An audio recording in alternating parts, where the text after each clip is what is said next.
Hello, podcast listeners. We know podcasts are a great way to catch up on a program that you may have missed on KSJE, and it's provided as a free service of this radio station. But you know, KSJE is now listener-supported, and so while you enjoy this podcast, we hope that you'll also take some time to join KSJE. Become a member today. It's quite easy to do. Just go to our website at ksje.com/support and pick the level of support that best matches your budget. Thanks again for listening. Here's your podcast.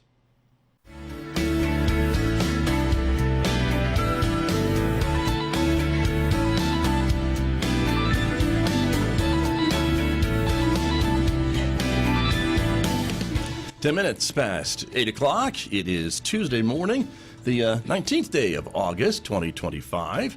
Good morning, everyone. I'm Scott Michlin. Thanks for tuning in to KSJE 90.9 FM over the air here in San Juan County, New Mexico. In Durango, Colorado, we broadcast at 103.3 FM.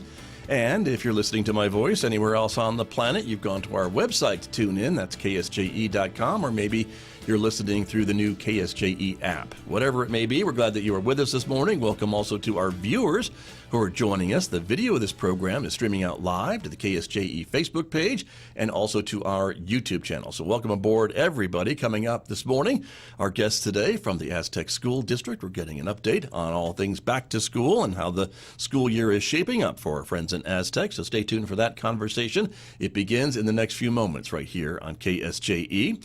Then later on, it is Tuesday. We'll check in with the Farmington Regional Animal Shelter and their Adopt a Pet Tuesday segment. We'll hear about some of the animals available for adoption, including Charlotte. That's the name of the dog you see on the screen right there. So check that out coming up today at 8:50 a.m. on KSJE. Next hour, we will turn things over to Mick Hess. He is the host, of course, of Roving with the Arts, our weekday classical music program. He will be here on the air after the news at 9:06. Don't forget, you can also connect with us on other social media platforms like Instagram and Blue Sky and X, in addition to Facebook and YouTube. And if you're a podcast listener, you can find KSJE podcasts. They're available at places where you're probably already listening to podcasts. So check it out, subscribe for free, and maybe discover a new local program that you may have missed. And there it is, the new KSJE app. It is available at the App Store and Google Play. You can stay connected on the go. That'll connect you with podcasts as well, local news updates, streaming, the whole business right there on the new KSJE app. Outside our studios here at San Juan College, it's a sunny Tuesday morning, 74 degrees already. We're expecting a sunny and hot day today with a high of 93 in Farmington. Partly cloudy overnight, the low 72. It'll be sunny again tomorrow with a high near 90 on Wednesday. 94 with sunshine on Thursday, 94 partly sunny on Friday. Maybe a chance of a shower developing Friday night into Saturday and Sunday and even on to Monday, with overnight lows, as you can see, near 70 degrees and daytime highs near 90. I'll be back with my guests from Aztec Schools right after this on KSJE. KSJE is supported by San Juan Regional Medical Center. The caregivers of San Juan Regional Medical Center are committed to bettering the quality of life, health, and care of individuals, families, and our communities. Life is their sacred trust. Better is their mission. Here is their home. San Juan Regional Medical Center, improving the health of the Four Corners since 1910.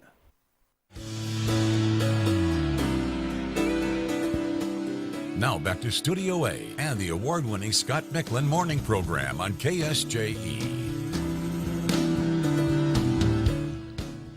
As I mentioned, my guest this morning from the Aztec School District. Always great to have the superintendent with us. Lauren Laws is here this morning. Welcome back to KSJE. Good morning. Good morning. Thanks for having me. Thank you for coming in. You brought some of your principal staff from Lydia Rippey Elementary School with you today, and so we're going to be hearing from them as well. Let me introduce them as well. Josh Adams is here, the principal, Lydia Rippey. Josh, good morning. Thank you for coming in. Nice to see you.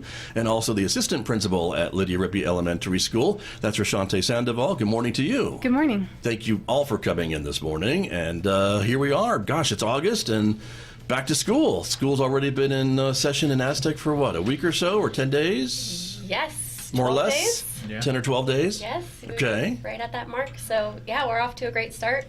We're excited about the year. And Very good. It's very nice to have kids back in the building. I'm sure. Yes. I'm sure. There you are. So a couple of things we wanted to talk about. I know this morning, celebrating some long-time, I guess, dedicated employees, right, of Aztec Schools? Yes. At our back to school or convocation, we always do a years of service and celebrate those that have been in our district for starting at 10, 15, 20, 25, 30, 35. And this year we had 2 staff members at 40 years. So shout out to them. Were they just babies when they started? I mean, that's amazing. Good for them. And they look amazing, don't they? Right, of course, yeah. We have Miss Anna Strauss, who is up at the high school and is just instrumental in so many things that we do. And then we have Miss Sherry McGee, who is, I actually taught with her when I first started teaching at Park Avenue, and she used to call us her babies then because we were all young, and so she's still at it. She's loving it, and she did tell me that this is her last year. So we'll see. Yeah, we'll see. Right? Have you heard that before? Always. Yeah. Right. So, yeah. One more year. Very good. Yeah. But that's incredible, and that's great to see all that. And think of all the children that these folks have impacted over their careers at Aztec. So that's wonderful. Yeah. Very, very good. Some other pictures to share on our video stream for our video viewers this morning. What are we seeing here? So this is also at our convocation. We had Capturing Kids' Hearts come in, which we talked a lot about last year. We did. I don't know about these guys, but my favorite part was seeing the students. So in the picture on the right, we had students just line up the entrance as staff was walking in, and so we had music playing and the students cheering the staff along. So it was very exciting. I think a lot of teachers were maybe overwhelmed by it because kids were loud, but right. It was great. It was very exciting, great energy to start the day. And then we said to wear Tiger Pride, so we have Mr. Riddle is one of our assistant principals who... You can't get more prideful than that with the Tiger Pride, can you? Yeah, he definitely did. So he made a statement. But it was just great energy. Capturing Kids' Hearts came in and basically reiterated the things that we're looking for in a class and did it in an energetic way. So, nice. Yeah. And this initiative is something that you're continuing into this year, I would assume, then, right? Yes, this is year 2 for us. So, yeah, we're excited to keep going with it and start strong and then continue on. Very good. With our implementation. Yeah. Let me ask our other guests this morning, too. Did you have a favorite part of this program? Of Capturing Kids' Hearts? Yeah. Well, in the convocation, the whole back to school. Yeah, I think just... for Capturing Kids' Hearts, the social contract, which we all create in our schools and in our classrooms, right, gives us those guidelines of how we're going to treat each other, and it just really sets a good foundation for how we interact with each other, and it shows in the convocation with the enthusiasm and just everyone's energy. It was a lot of fun. Sure. Raechante, what have you, for you? At the convocation, we were sitting in our school sites, and so that was really nice to get our new staff kind of mingled in with our returning staff, and we had lots of cheering and different activities that kind of got us bonding before we officially met each other. Nice. Very good. Well, great way to get things started, it sounds like to me. So congratulations. You're off and running, and you were talking about the Aztec strategic plan, which is something that I think Ms. Laws, you've been working on with the board. Yes. So this was a goal, as I became interim, that we didn't have a strategic plan in our district. So that was the number one priority for me. So I worked with the board, and we actually worked with Dr. Steinhaus, who works with CES, Cooperative Educational Services. Okay. And Dr. Steinhaus he's a former superintendent educator, and then he was actually our Secretary of Ed. So I thought his name sounded familiar for a period of time at least, right? But he's got some good education credentials in New Mexico. Absolutely. He's a wealth of knowledge, so he was fantastic to work with. But we started out, and I can't remember what month it was, but we did a community needs assessment, and we brought in... I think it was April. Maybe in the spring. Yeah. Okay. We brought in I think there ended up being 80 to 90 people that came. And these are folks from the community? Yes. Not from the school district per se? Community, yes. So we invited teachers, administrators, directors, students, parents, business owners, what else? Just community members. Okay. So we wanted just a variety of, voices there. Right. So what we did was we broke into, we had a seating chart, and everyone was seated by random groups to start. And we just spent an hour just talking about the issues within our district. What do we see a need for? And Dr. Steinhaus had a scribe that just typed them all in. And we probably had, I don't know, Josh, correct me if I'm wrong, about 80 to 90 issues or needs. Okay. And then we spent the next hour, we regrouped, and so people got into tables of commonality. So community members, business owners, that type of thing. And then we started narrowing it down. So we narrowed it down to 11 consistent, like top priority needs within the district. And then those 11 went to the board. So at the special board meeting, the board looked at those 11. And so it was myself and the board, and then we narrowed it down to 3.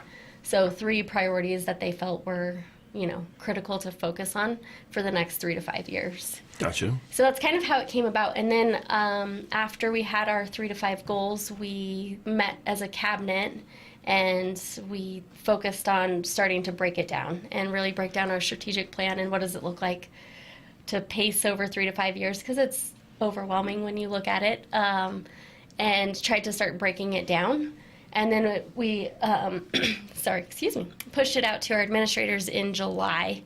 And so they, got like the down and dirty really fast when we were at our admin retreat. And so actually this week we're spending a little bit more time kind of chunking it and backward planning with them a little bit more.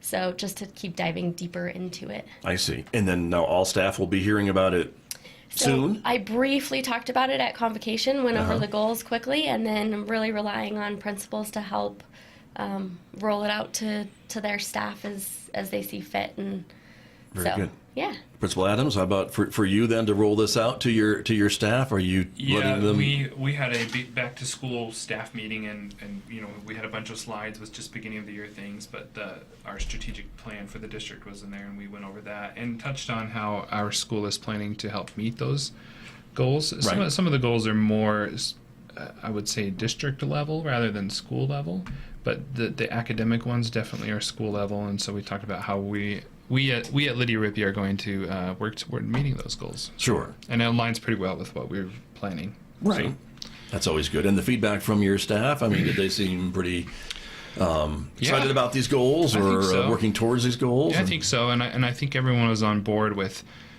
the need for meeting those goals.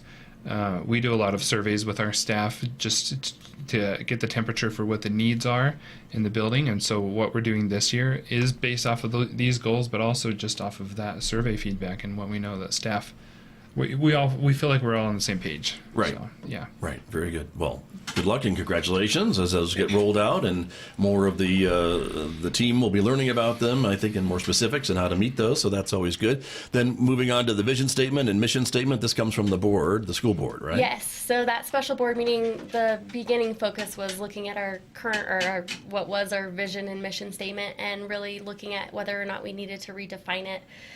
So our previous vision statement was inspired, safe, and fulfilled.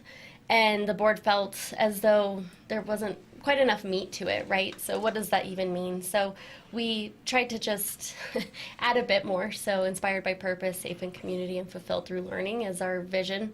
And then it's still the 3 easy words to remember if, Right. You just kind of built on helps those. you get there, yes. And the mission statement has evolved a little bit more. Yes, it sure has. It used to be different by design. And so the conversation was we weren't really sure what the design was to be different around. So we really tried to formalize what the mission statement could look like, and then incorporate again the inspired, safe, and fulfilled, so that it all is encompassed and makes more sense. There's whole science involved in drawing these things up, right? Yes. And I know when you Yes. get together with folks and try to brainstorm and talk about these things, and it's really important to maybe, for all stakeholders in the school district, when you're creating something like a mission statement, to be able to kind of look at it and say, yeah, I understand what that means, or I kind of get where Right. we're going. And, Yes. and everyone kind of feels some ownership maybe of that and how to help achieve that goal or that mission. I think that's just it. And you'll still see Aztec, some things will say different by design, but the whole purpose is to truly know, if our strategic plan is our design, then now we know how we can be different. Right. So that's the goal. Very true, very true, and everyone working towards that. So that's important as well. This next slide is a little busy with graphics. I don't know if our video folks can read all of it, but these really haven't changed all that much, though. Correct? This is still kind of these same types of partnership keystones, I guess. Correct. So the board also looks at core values, and we call ours commitments. So this was in place, and we decided to keep it in place. There was a lot of work that went into this a few years ago with, a committee of 50 people that looked at what our core values were and what we wanted them to be. So the board felt that they were, they were fine, and so we stuck with them. So really we look at the 8, and it's the one in orange. So we are Aztec, we are kind communicators. Those are the things that we're focusing on, and we want our staff and also our students to be able to follow and learn from. Right, so. Right, very true. For the radio audience, just again, we are highly relational. Mm-hmm. We are a dedicated team. We are community. We are empowered. We are innovators, and we are here to serve. Those are the 8 Yes. that you follow. So that's part of this as well. And then this other district goals. Now you've got about 3 of those we'll go over this morning. I think number 1 is academic excellence. Yes. So this one was huge within our community needs assessment. So really just focusing on academics. And I think a lot of it is obviously that's what we do day in and day out, but we want to get the message out of what we're doing. So we set all 100% goals. So the goal is 100% of our students will demonstrate 1 year of growth and or meet or exceed grade level expectations in early literacy, language arts, math, science, and graduation rates. So we're going to work with our principals actually this week on what does that look like and how are we showing a year of growth. What are we using to measure that? Right. Because of course we want every child to grow. So that will be something that we're looking at closely with them. Also with that, we have 100% of teachers will teach grade level standards using district adopted curriculum with fidelity. So something that we've seen the past few years is that sometimes teachers get away from the curriculum that we purchase, and we're really trying to push what we've purchased as a district and through the state. So focusing on, which again, the principals will be the ones in the classrooms and really monitoring that. We are encouraging people to use supplemental materials as appropriate. Right. Again, that have been approved and adopted, but we really want them to use that resource first. Sure. So. And the ultimate goal is for your students, right, to help them meet their standards and what they're trying to achieve every year. Absolutely, yes. That's cool.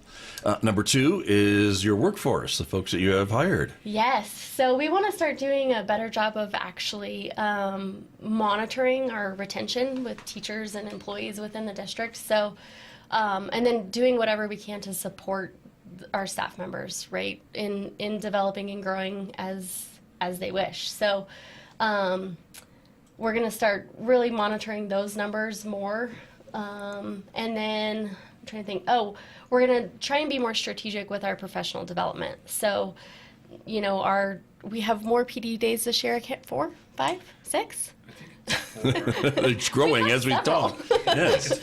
Well, maybe 4 professional development days.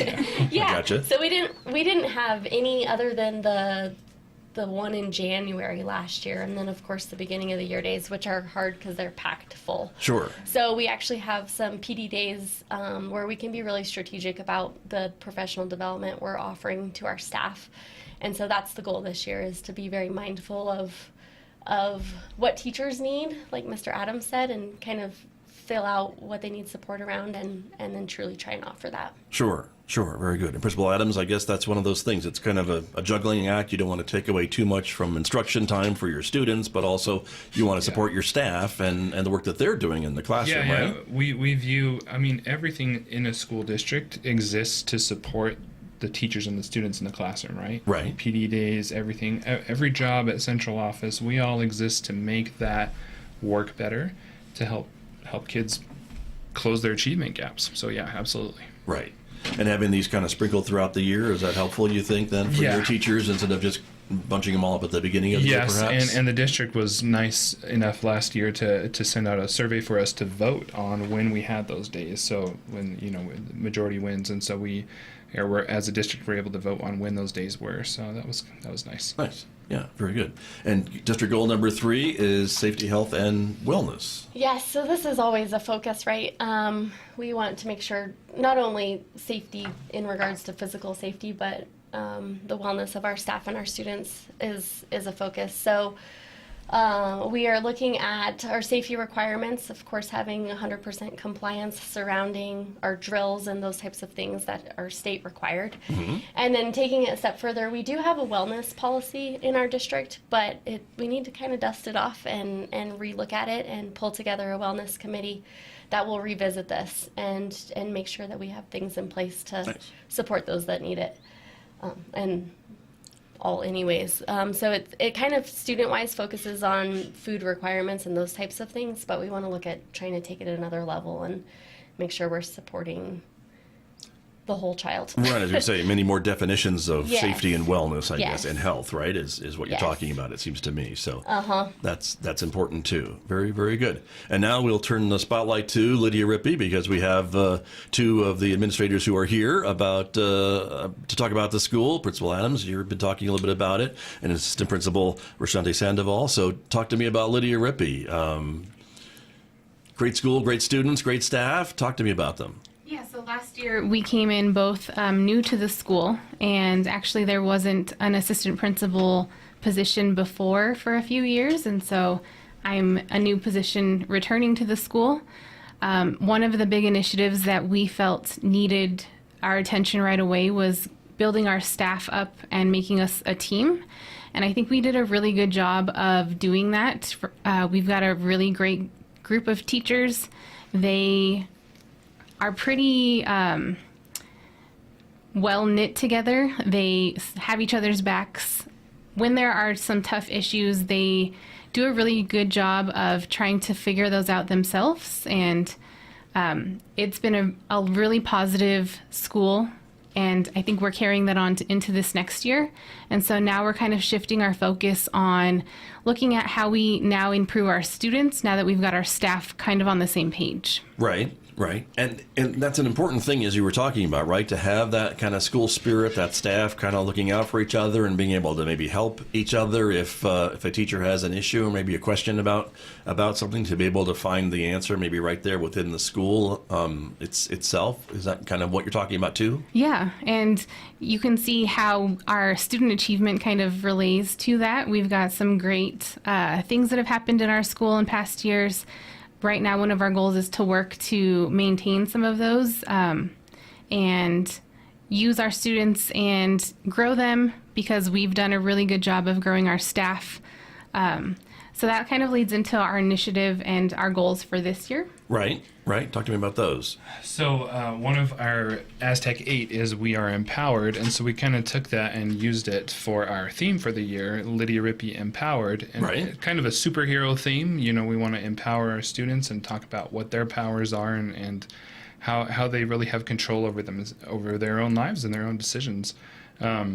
So we're stepping it up in terms of like our morning announcements, doing better with sharing good things on the announcements, sending kids off for the day with a launch, inspirational quotes, jokes, those kinds of things to help start the day off right. But just really emphasizing to kids that no matter what's happening in the world around them, they have the power to make good decisions, and they have the power to control their own emotions. Right. So we're emphasizing that pretty heavily, and we're wanting everyone to feel empowered this year. There you go. See, and you can kind of see your cape. It's here. Yeah. You can see it, and that's really important, I would think, for kids of your age group, right? The age group of students that are going to Lydia Rippey, to understand those important messages of how maybe the decisions they make today could impact their lives down the road. It is, absolutely. We put a heavy emphasis on social emotional learning, SEL, and we want our kids to be able to manage themselves and to feel strong enough to handle the challenges that life throws their way. We get a lot of kids who have a lot of challenges, not their decision to have those, family things outside their control. Right. So we want them to feel like they have the power to deal with those things. Sure, no matter what else is going on, that they can Yes. they can understand that. So Absolutely. That's really important. Very good. And your staff too, again, coming together as Yes. Capturing Kids' Hearts has been a really good tool for us to use to help our staff become more closely knit, like Raechante said. One of the most powerful things is the social contract. I mentioned earlier how we agree to treat each other, how to handle conflict when it arises, which it does. People have arguments with each other, but when we're all on the same page that way and we agree how to handle those situations, it helps. It's like a healing, cleansing process, and it brings us closer together. So. And for some of these children that you were dealing with and educating at Lydia Rippey and other classrooms and other schools around the state, as a matter of fact, is this maybe a concept that's somewhat maybe new to them about having this contract, the social contract, and how to treat another person but they did something that I think is mean and I should get back at them, or those types of things? Yes, I think so. I think it kind of does away with that concept of sort of revenge or eye for an eye, I guess, and puts the emphasis on ourselves, right? We are the only ones that we can control, and by agreeing to follow the rules set forth in a social contract, we are all agreeing to do our best to manage ourselves. Right. Raechante Sandoval, I wanted to ask you kind of same type of thing about these children that are learning maybe for the first time about, maybe that other student didn't mean to do something that you took negatively, and that's an important thing maybe to think about for them? Yeah. One part of capturing kids' hearts, there's different aspects of it. One of them is that students can check each other, meaning look at our social contract. We all agreed on this and we came up with it together and we all signed it. And what you're doing right now doesn't align with what we all agreed on. And so just the other day we had an incident where a student was checked and the other one kind of took it personally. And so we do a lot of restorative practices in our discipline, trying to get our students to self-correct and kind of just grow and learn before handing out discipline actions. Right. And so it's been a really good growing process for our kids, kind of learning how to take accountability, learning that, yes, I did agree to this social contract, so I need to abide by it. And it's okay if my friend kind of calls me out because they're keeping me accountable.